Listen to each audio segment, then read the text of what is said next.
I'm sure this is something many of you can find relatable. Today has been a whole lot of nothing. Besides the morning, I went out a little bit, hung out with some people. It was pretty chill. But other than that, I've been doing absolutely nothing. And I've been terminally bored. Now, because I'm terminally bored, I decided to do a little bit of death scrolling. And you know usually how that goes. You find some gems, but you just keep scrolling. But this time I found a gem that caused me to stop scrolling, and I had to look deeper into it. Now, this isn't actually what we're talking about at all. It's just what started me on this rabbit hole. It was the video that it's fake, but for a second, because of the state of this current world, I thought there was a chance that it could be real. It's the video about the woman who's claiming that, who sued her parents because they didn't ask for her consent when for her to be born. And whatnot, and I was blown away. I thought, like, I was like, there's no shot this is real. It's not. It's satire. But to be honest, the world is in such a state where I could see that being real. Anyway, so I started looking. I was like, you know what? I want to find the stupidest court cases or lawsuits out there that people have done, wearing it on their sleeve with confidence, like they're gonna, get a lot of money out of it and sneak away with a victory royale. I wanted to see what kind of things were out there. So I started looking, and I wasn't really finding much until I stumbled across one that caught my attention. Now, before I say this story, one, it is sad. I'm gonna just say it is sad, and I'm not making light of it. I'm making fun of the dude because he's kind of, a piece of shit because he's a murderer. But yeah, I feel bad for everyone involved with all this. It's definitely not something, that's too funny. Though the guy is funny because he's an idiot, but what all happened isn't very funny, and it's pretty sad. So again, I'm not making light of that. I just want to make fun of this guy because he's a dumbass. Anyway, so this story is about a dude who shot and killed his son-in-law, who was having a custody battle with his daughter. Now, family stuff like that can get pretty heated, and I always find these stories really sad because it is it's so dumb. Yeah, it can get pretty emotional with all the custody stuff, but it's just you didn't have to kill him, that really, and okay, I'm not trying to emphasize on all the boohoo parts. It is very sad though. But this guy clearly did it. There's no denying he 100% did it. There's no multiverse where this guy didn't kill his son-in-law, but he's claiming that he didn't. And now normally, you might think he's making up some sneaky little devious plot in the back of the courtroom with his lawyer being like, how can I get away with this? Well, if we consider each possibilities and maybe move the rook up here and take his pawn and then king me, and then checkmate him if you move the bishop over to California. He's normally that's probably what you would think, but this guy went, all right, listen here, bud. You need to get me out of this situation, all right? They're saying I killed my son-in-law. I did, but I didn't, okay? Capiche? All right, cool. So what do you think? What do you think would get me out of this? What excuse would a guy like me be able to do? And then the lawyer sits back and he's like, well, sits back in his chair like this. He's like, considering a man of your stature, takes it. And I just want to point out that the guy here, the murderer, he is quite a large man.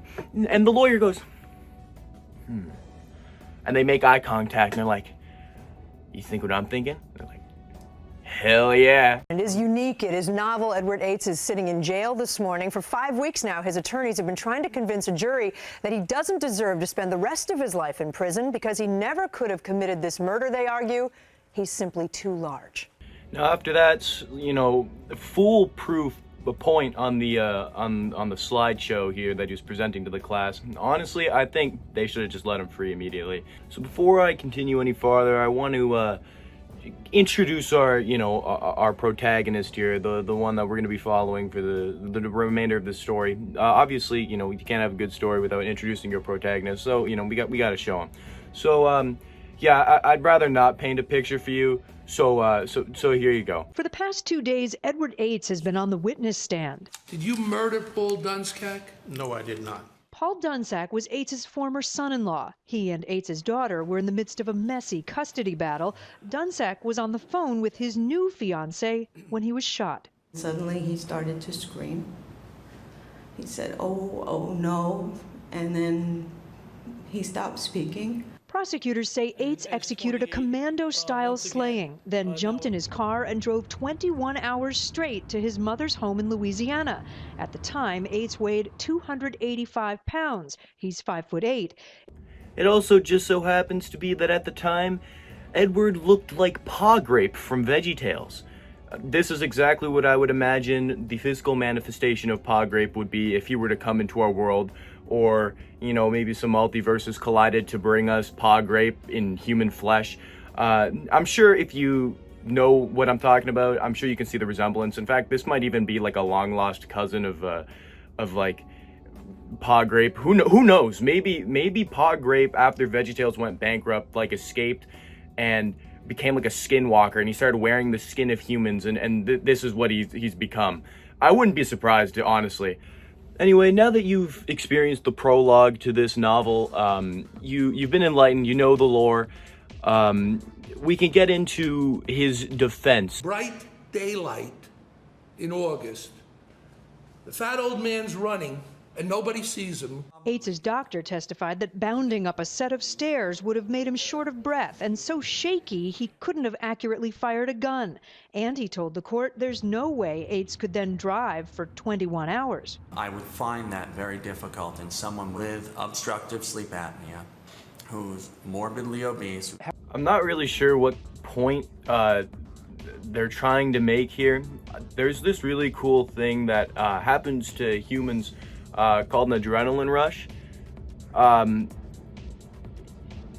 Even people that are, on the bigger end of the scale can do some pretty impressive things with an adrenaline rush. Like I remember I was at a Air Force museum, and there's this tiny little escape hole in the windshield, and I remember asking the guy, I was like, how the heck is someone that's like I'm skinny, I can get through there, but how is someone that's like not even like fat, just big, how are they gonna get out? And then he just looked at me, he's like, believe me, doesn't matter how big you are, if this plane is crashing, and it's crashing, it's erupting in flames like the Hindenburg, you're gonna manage to get out, doesn't matter how big you are. And I was like, honestly, yeah, that's fair. Adrenaline can give you like super sane strength. So yeah, I don't really know what the point that he was trying to make there. Like, yeah, if he got an adrenaline rush, he can make a pretty good getaway. And I don't understand the part about the car either. What about him being fat, like, makes it so he can't drive 21 hours? I mean, that's impressive. It's a long time. But what is that? How? Are they trying to make this?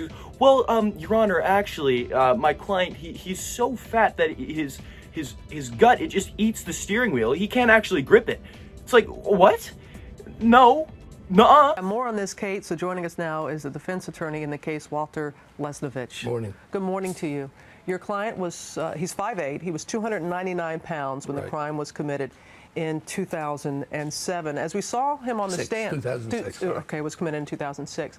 When we saw him take the stand this week, and he lost, against your advice, he's lost 40 pounds. Right. But you contend he was too overweight to commit this crime? Well, the weight. Have you ever heard this before as a defense? I don't know if you caught that, but the lady here says that Edward has lost 40 pounds against the lawyer's advice. So the lawyer was like, all right, Edward. Puts his hand on his shoulder. He's like, listen here, bud. If we're going to win this case, I need you to listen to me and do exactly as I say. I know I see you eyeing up those, how to burn fat fast DVDs, in the ghost of Blockbuster, the spirit. It's not even there anymore. It's just a ghost. You know, I see you eyeing those up. But Edward, you're digging yourself your own grave. You're going to be like a spirit just like that blockbuster. What I need you to do is I need you to keep that fat on you. If they're going to believe that you're too fat in order to commit this crime, you're going to have to be a big boy. So, if I catch you watching any Burn Fat Fast yoga movies, I'm not going to be too happy. I have not. The weight is just a part of it. With the morbid obesity comes diabetes, hypertension, sleep apnea, the inability to sleep properly, the inability to function during the day. All of these ailments, which are common for morbid obesity, interfere with his ability to do this. So I'm pretty sure Edward's lawyer here just read off of like the average attention-seeking girl's, you know, like Instagram bio here for the whole list of ailments that this guy has. You know, like with the amount of ailments that this guy has, the Phantom Thieves are definitely gonna be able to change his heart, because they're gonna be hitting technicals like you know, like crazy. They're gonna be getting that guy knocked out and hitting him with an all-out attack. That's how many ailments this guy has. You know, like it really just sounds like he's falling apart as we speak. He's like, you know, he's like, well, it's not, you know, Your Honor, my client isn't only obese. Like, how dare you assume that it's just that he's fat? Like, what's wrong with you? Well, you see, Your Honor, my client is not only obese, he also suffers from ligma. He has, you know, this just urge all the time to seek attention, chronic stupid face, you know, maybe like he also has some giggity goof syndrome. Like, it's just like, no, I'm not saying like all of these things are like not real. I mean, maybe he does have these things, but it's just like the defense is that he couldn't do it because he was fat. So how does that, like, yeah, maybe those other ailments, let's say he does have them. Yes, they can come into play, I guess, for this. But you came in saying that it's because he's too fat. But there's more to it, so it's not just because he's too fat, so it's because he's just unhealthy? Like, why aren't you just saying, oh, Your Honor, it's because, well, you see, my client here, he's just really unhealthy, you know, and that's just, he wouldn't be able, he's too frail to be able to commit this murder. It's just like, you know, I mean, obviously that wouldn't go well either, but it's just, I don't know, I don't get it, because he's claiming it's one thing, but then he's just adding more to it. Okay. The coroner's report says the shooter shot the victim one time in the leg. In the leg, at an upward angle. Okay. Then the shooter goes up 4 steps. Right. And shoots again and again and again. 4 steps. You're saying he was too overweight to go up 4 steps? He could go up 4 steps, but could he then maintain the pistol straight and not miss and shoot straight into the person? That's a tough shot. So in earlier in the case, you know, it mentioned that this guy's doctor or whatever was claiming that, you know, he's too obese to quickly run up some stairs and, you know, get back down and make a swift retreat, you know. And I was thinking, you know, okay, I guess that's kind of fair, I guess. You know, I was imagining like the stereotypical staircase you would imagine if you think of a staircase, like, you know, maybe like a decent, like, you know, like just going up to your second floor in your house, like maybe it's like 12 steps at most or something like that. So I was imagining that, and I was like, okay, I guess. But no, it's 4 steps. 4 steps. This guy is claiming, or no, sorry, the doctor was claiming that the Edward here isn't capable of going up 4 steps. 4 steps, even as a big person, isn't that difficult, you know? And especially if you're like, you know, you're about to commit murder, so you're ramped up on adrenaline. I don't think it'd be that difficult. I mean, maybe I'm wrong. I'm not like, yeah, again, I'm not like I'm not friggin' like, you know, Connor, the android sent by CyberLife. I can't analyze the crime scene and know exactly what happened. Like, it's not gonna work. So I'm not an expert on this, but from my outward view, it just seems a little weird and like it's a stretch, probably because it is. But Still, I just think that's like, what? Like, how does that, 4 steps? That's not like, just 4 steps, man. Come on. And I mean, I'm no Sherlock Holmes, but it doesn't sound like the stories are lining up. You know, the doctor was saying that he can't retreat or go upstairs quickly, or like 4 steps quickly. But then the lawyer here is saying that he could, yes, he can get up the steps.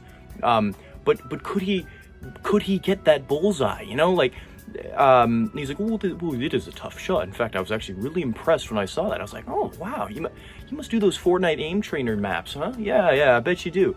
Good job, man. I'm proud of you, Edward. You want to rip some duos later? Yeah. I knew you were my kind of guy. It's like, I don't see why that's like a point. Like, from what it sounded like, so I would imagine he was coming up the stairs with the gun, and then he shot upwards, because it said he shot upwards. So I'd assume he shot while he was going up the stairs. Then, now that he's at the top, he goes bang, bang, bang. That doesn't sound that difficult. You know, and again, I've never touched a real gun in my life, so, you know, I've never operated one of those things. I couldn't tell you if that is actually easy. I would imagine that's pretty simple, especially if you have the intent to kill. But okay, I guess the lawyer was very impressed about this.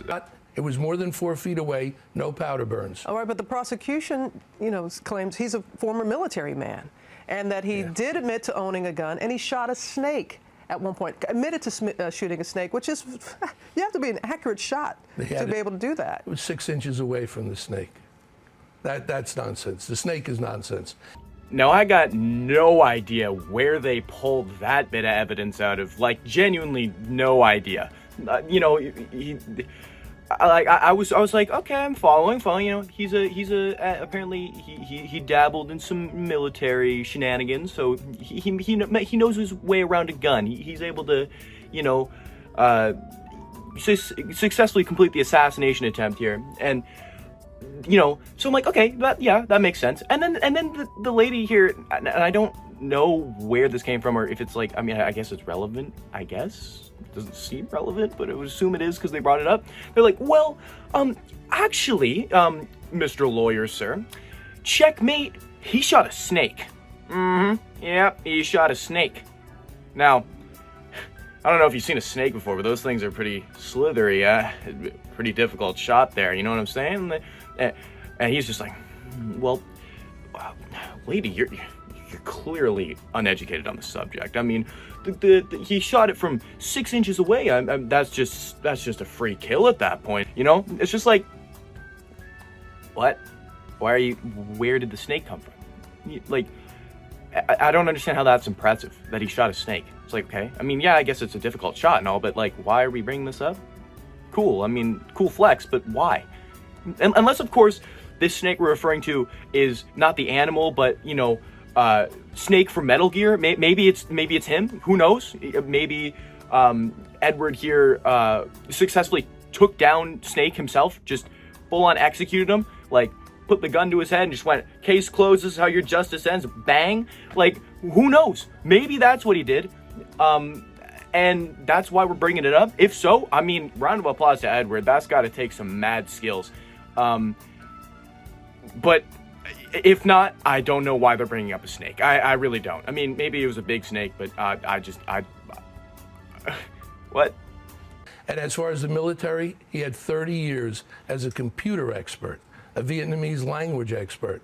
He is legally blind without his glasses, so he could not be a combat soldier. So then the lawyer hits the interviewer with, a gnarly checkmate, just absolutely decimates her and says, well, actually, milady, you were mistaken. You see, this military shenanigans he had been dabbling in, it was actually just all computer related. He'd never even sniffed a gun in his life, let alone touched one, And also, he's legally blind without his glasses. I mean, you can't. Yeah, that checks out. If you're, okay, so he can't be, on the front lines or whatever, but that doesn't mean he's not capable of, like, operating a gun. If you walked up to a blind person and said, here, take this firearm, and then said, hey, can you shoot it? It's not like, their finger is like forbidden from pulling the trigger. Like, it's not like a blind person, you give him a gun, he's holding it, and he's got his finger on the trigger, and you're like, all right, fire. And the blind person's like, what? Like, what's going on? I can't pull the trigger. Oh, it's because I'm blind, right? Yeah, forgot. Dang it. Totally forgot that blind people can't purchase the subscription to guns. Shoot. I mean, I guess not shoot, because I can't. The prosecution also contends that your client went online, visited a website that's called How to Commit the Perfect Murder. He also went on sites researching gun silencers and how to pick a lock. How do you explain that? Now, you got to give it to the interviewer for hitting the absolute most satisfying slam dunk known to mankind, just absolutely shattering pretty much every argument that this lawyer has made so far. Just completely just destroying it right in front of his face. And I find it really funny. I don't know if it's just me, but I was watching his facial expression when it cuts to him.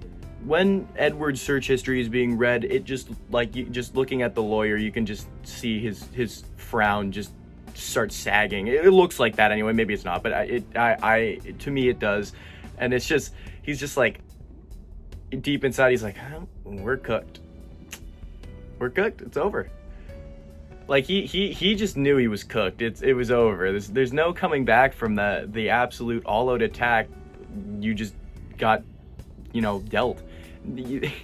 But she's at least nice enough to grace him with the question of, how do you explain that? Let's see what you have. Maybe, who knows? Maybe we're the stupid ones, and actually that's a completely normal thing that everyone does on a Sunday afternoon. Just cracks open mom's iPad and searches up how to commit the perfect crime, and I'm short on a few lockpicks.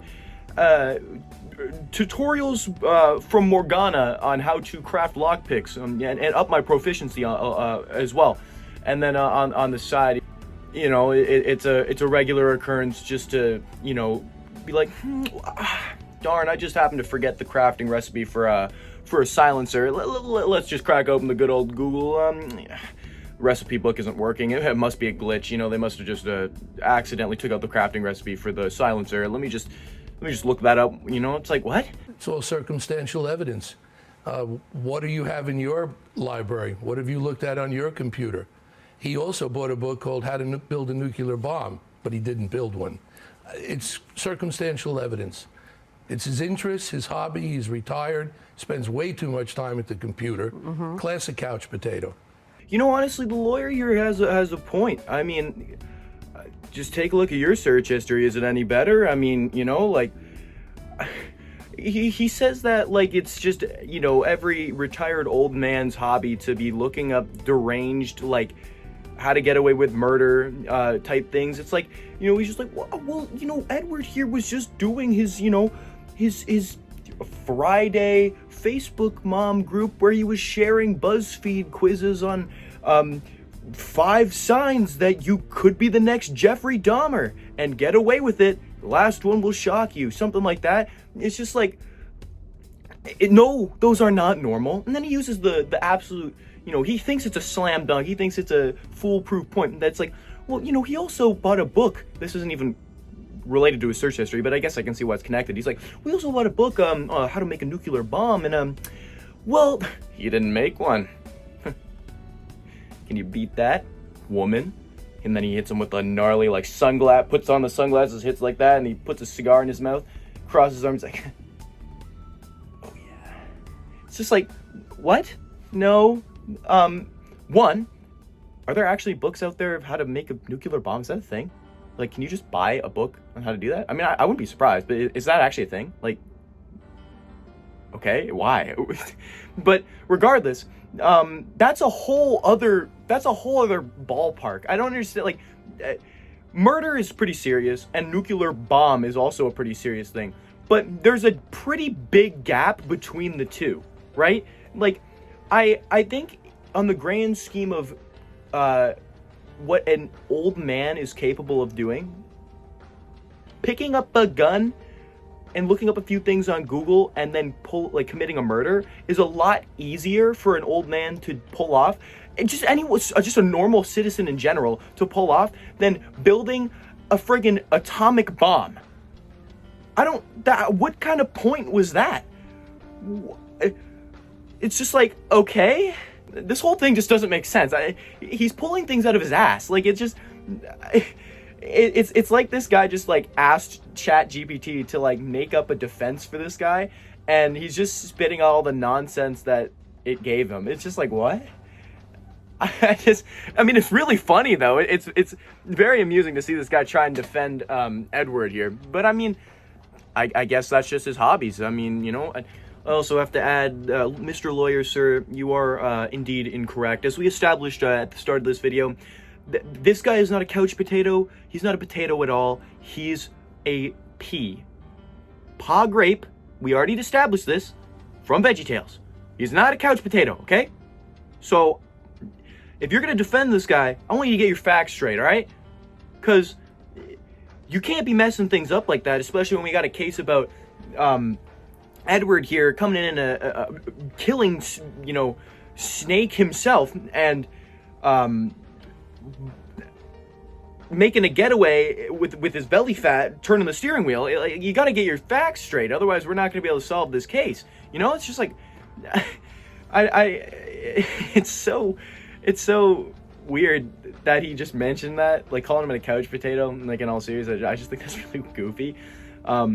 It's just like, you just sort of throw an insult in there. It's like almost like even the lawyer knows how stupid this is, but he's just doing it for money and he's just calling him an idiot. I don't know. It's goofy. Now the next bit of the little interview here is just the lawyer spitting a bunch of, like, I don't even know what language it is. I couldn't understand him. I think he might be experiencing some sort of like fever dream or something like that, or I don't know what he's trying to say. He kind of just starts going like, well, actually, you know, his sister said it you know, this happened on this you know, Tuesday, but like, well, you know, like Edward himself said it wasn't on Tuesday. So it's like, well, I mean, nobody's exactly you know, precise on what date this actually occurred. You know, no one's really saying August, you know, whatever. So did it really happen? Well, that's not actually his defense, but it's just like, I just got lost immediately. I was like, what?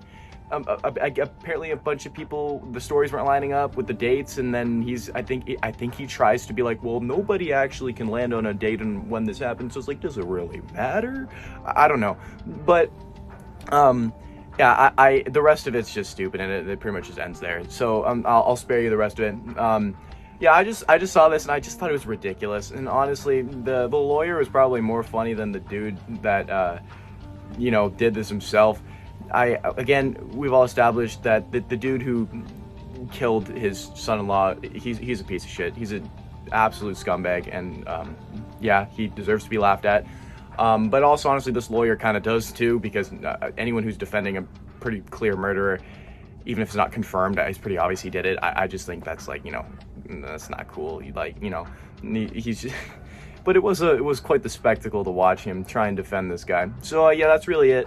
I might do stuff like this more often, where I just find random stupid stories. I know it's like really similar to what Moist Critical does sometimes, but I just really like talking about stupid stuff.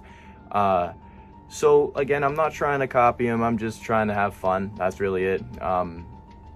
And I like his kind of content, so I'm just kind of taking some inspiration. I feel like I don't see that kind of content enough on YouTube. So it's like, maybe if you don't like him, maybe you can watch me. I don't know. Honestly, he's way better. I still, yeah, if you like these kind of videos, check out Moist Critical. He's great. I'm sure if you are watching these though, you probably do know who he is, but whatever.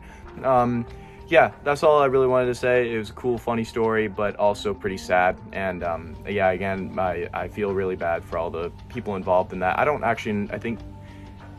I forget exactly when this story took place, but I think it's fairly old. But still, I do feel very bad for everyone involved, and I hope things are okay now, or I don't know. I don't know if he's like actually got arrested. I would assume he did and got put in jail, because there's no way that this argument won. There's no way this defense actually worked. There's genuinely no way. So I would assume that they have received justice, but I don't actually know. All right, I just looked it up. Turns out that the only thing more obese than Edward himself is his prison sentence. He got life in prison and he's cooked. So that's good. I'm glad to hear it. Glad to hear justice was served. And yeah, I guess it's a sort of, I wouldn't say a happy ending, but it's a justice won, and I'm glad to hear it, because I would have lost all faith in humanity if that defense actually worked. Anyway, yeah, that's it. Bye-bye.